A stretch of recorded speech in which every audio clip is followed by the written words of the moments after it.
Hello, সালাম আলাইকুম সবাইকে। আশা করি সবাই ভালো আছেন। 3 ইডিয়টস মুভিতে আমির খান কারিনারে যে ডেমো দেয় না, যে ওই যে সস ফেলায় দেয় অ্যান্ড দেন গাধা বলে ওঠে, এরকম একটা ডেমো। তো আজকে আপনাদের একটা ডেমো দিচ্ছি। ডেমো বলতে একটা গল্প মতো আর কি, একটা ডেমো দিচ্ছি। দেন এটা আপনি আপনাদের সাথে রিলেট করে দেখেন ব্যাপারটা কেমন। তো এই ডেমোটা আমি শুনছি হচ্ছে আপনার সেবা XYZ-এর যিনি কো ফাউন্ডার সাজিদ ভাই, ওনার কাছ থেকে আর কি। সো ডেমোটা এমন যে একটা লোক হাঁটতেছে, পথে হাঁটতেছে, হাঁটতে হাঁটতে হাঁটতে হাঁটতে কিছু দূর দেখে যে আপনার একটা কুকুর কাঁদতেছে। দূর থেকে দেখা যাচ্ছে যে একটা কুকুর কাঁদতেছে। তো উনি হাঁটতে হাঁটতে আপনার ওই কুকুরের কাছে গেছে অ্যান্ড দেখে কি কুকুরের পাশে হচ্ছে একটা মানুষ দাঁড়ায় আছে।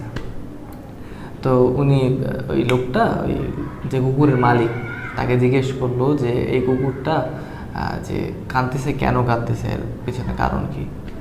তো ওই লোক বললো যে এই কুকুর যেখানে বসে আছে ওই নিচে একটা ব্রেক আছে, ওই ব্রেকের উপরেও বসা আছে, এই জন্য সে কাঁদতেছে।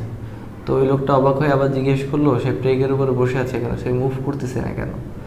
তো যে কুকুরের মালিক উনি বললেন যে ওই পেইনটা এত পেইনফুল না যে ও যে বসে থাকার যে প্লেজারটা পাচ্ছে, ওই প্লেজার থেকে সে ওখান থেকে মুভ করবে।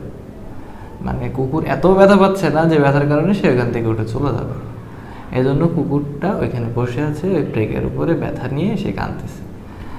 তো ডেমো শেষ, এবার রিয়েল লাইফে আসি।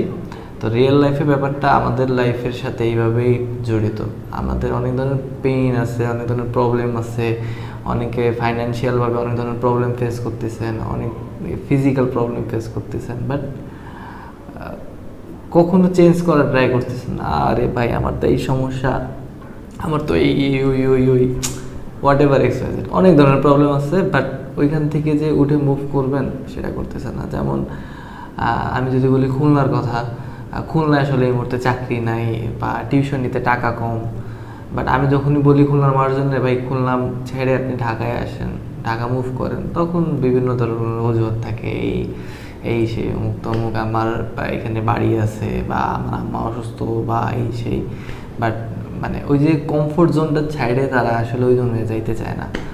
সো যারা এই ভিডিও দেখতেছেন, বা আমি নিজের উদ্দেশ্য এটা বলি যে নিজের কমফোর্ট জোন তো আগে ছাড়তে হবে, নাইলে ওই ব্যথায় থেকে যাইতে হবে, ওই ব্যথা থেকে আর কখনো সরতে পারবেন না। আর সর্বশেষ একটা কথা বলতে চাই, সেটা হচ্ছে আজকে যদি আপনি মুভটা না নেন, এই কাল কোনো দিন আসবে না। থাক, কালকে করব, কালকে করব, কালকে জিমে যাব, কালকে বিজনেস স্টার্ট করব, কালকে এই প্রোডাক্ট সোর্স করব, কালকে হবে না। ডু ইট নাও। সবাই ভালো থাকবেন, আল্লাহ হাফেজ।